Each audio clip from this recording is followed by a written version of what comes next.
Hi there, I'm Ranger Julie, and my pronouns are she, they. On behalf of the National Park Service, welcome to Stonewall National Monument, where we're celebrating the birthday of Marsha P. Johnson, born on August 24th, just one day before the National Park Service's own anniversary. She's remembered today as an early ardent activist for transgender rights and also a key figure in the Stonewall uprisings of June 1969, along with her friend Sylvia Rivera. One of her most enduring, memorable symbols is her flower crowns, which she would create herself from fresh and artificial flowers bought and found along the streets of New York City, mainly from Greenwich Village up to Times Square. To help us commemorate her legacy, we had the honor of speaking with Randy Wicker, another great pioneer of the LGBTQ civil rights movement, who also gave Marsha a home for 12 years, and later, Sylvia as well. When you talk to Marsha about her activism, she would say, well, my birthday was Stonewall, meaning that her birthday as an activist, that was the point where she'll often, you'll see that video where she says, my gay civil rights started at Stonewall. Together, along with their friends like Bubbles Rose Lee, Marsha and Sylvia formed STAR, Street Transvestite Action Revolutionaries, which provided housing, food, advocacy, and other resources for transgender youth. Although lacking electricity and only lasting 8 months, the home was a first of its kind. Sylvia and Marsha worked together. So Marsha was at the Stonewall, but after the Stonewall was over, they went out and they put up leaflets keeping the fight alive, and they worked with GLF and all these other groups. But because all the other groups were mainly cisgendered males, they didn't identify with the issues that were important to Marsha and Sylvia.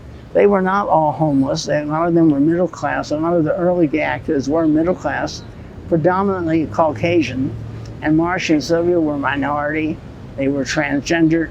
They were sort of considered drag queens, all that. People didn't understand transgender people the way they do today. So they were considered an embarrassment to the community.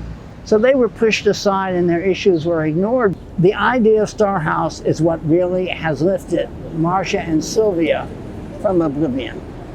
Because what it really is a story of people that have nothing, that are at the end of no jobs, no real income, pariahs in society, deciding we have to help ourselves.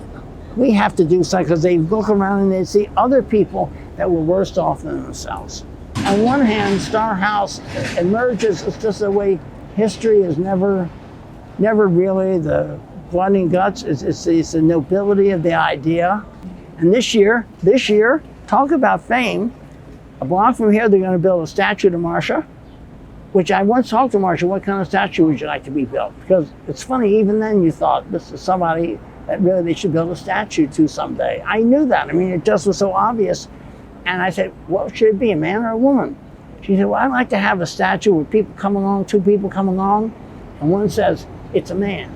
And the other one says, no, it isn't, it's a woman. And they'd stand there and they'd argue back and forth whether it was a man or a woman. And I think that's also great, because when I talk about making judgments about people, it goes beyond things like race. It also includes gender. You know, just because someone is female or male, we make all these assumptions about them. And that's also part of what Marsha was about. Marsha and her flowers, she didn't have much money. She'd come in and maybe she'd get a check like good. I'd keep a record on it. She'd ask me when she wanted money. When she ran out of money, she'd have to beg for money and give her very little. She'd take her last $10 sometimes and go out to the flower, used to be flower vendors over here, buy some flowers. And I said, Marsha, you took your last $10 and bought those flowers. And she'd say, oh, Mr. Wicker, she said, these flowers are going to make me a lot of money. And she'd go into the back room of my store where we had the bathroom. We had a big mirror in the bathroom. And she would proceed to work and make a crown or work these flowers into her hair. And that's the images that you see in all these photographs. She would literally make a crown of flowers. And the fact that she would say, these flowers will make me a lot of money, is quite true. Because people would come out and it was something that everyone loves, you know, and it was unusual and different. And so those flowers would make her a lot of money.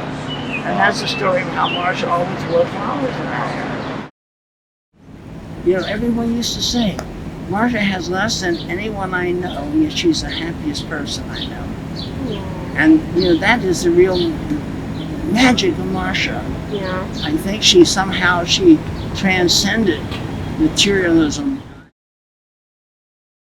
Thank you so much to Randy Wicker for sharing these precious memories of Marsha in celebration of her birthday.